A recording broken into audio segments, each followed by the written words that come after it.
Grown Strong Fit Fam, Coach Rach coming at you with your workout tip of the day. Today we are going to talk about the Russian Kettlebell Swing. Now the Russian Kettlebell Swing is only at that eye level, so it's really start focusing on the setup for the feet and then working our way up there. So first things first, what you want to focus on is the setup, correct? You want to make sure that you're at about that air squat stance position, just slightly wider than your hips, about that shoulder width distance. This is an awesome setup to get started on. Next thing, you want to have the kettlebell right in front of you, so you're going to be creating a triangle type position. So I've got my kettlebell right in front, and then my feet are just far behind. So when I can reach it, I'm going to be at that arm's distance. As you notice, I pushed my hips back and I created a nice flat back. This is a great way to make sure that you have a solid setup for that Russian kettlebell swing. First swing, from there, I pull back and I can go directly up to that eye level. Now, if you notice, my heels are glued to the floor.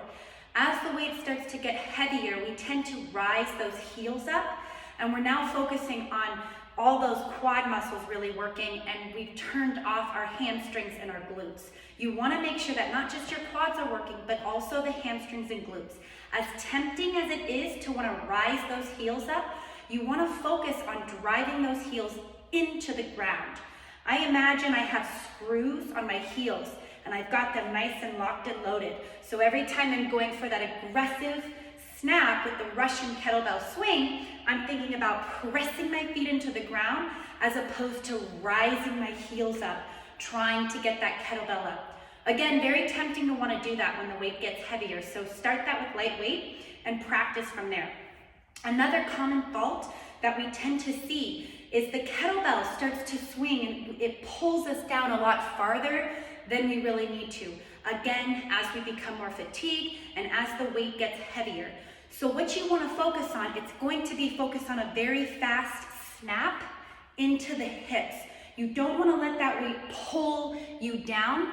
It's unnecessary for your lower back. We want to make sure that we're also keeping good control with that weight. So what I like to think about is I have a nice proud chest.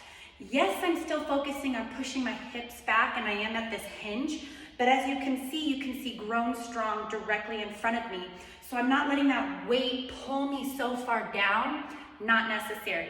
Again, I've got my setup, grabbing the weight, and I keep my chest up and I have a fast, forceful snap.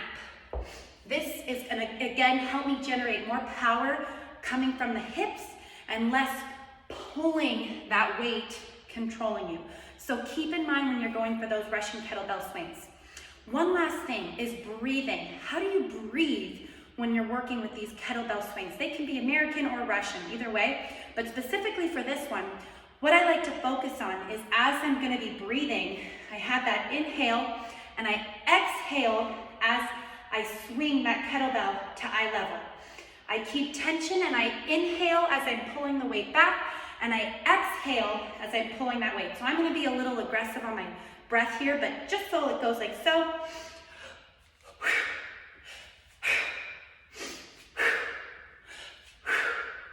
And what that does, it again helps generate more force as I'm going for that Russian kettlebell swing. I can stay nice and active, and I'm constantly breathing, getting oxygen and blood flowing, continuing in the body.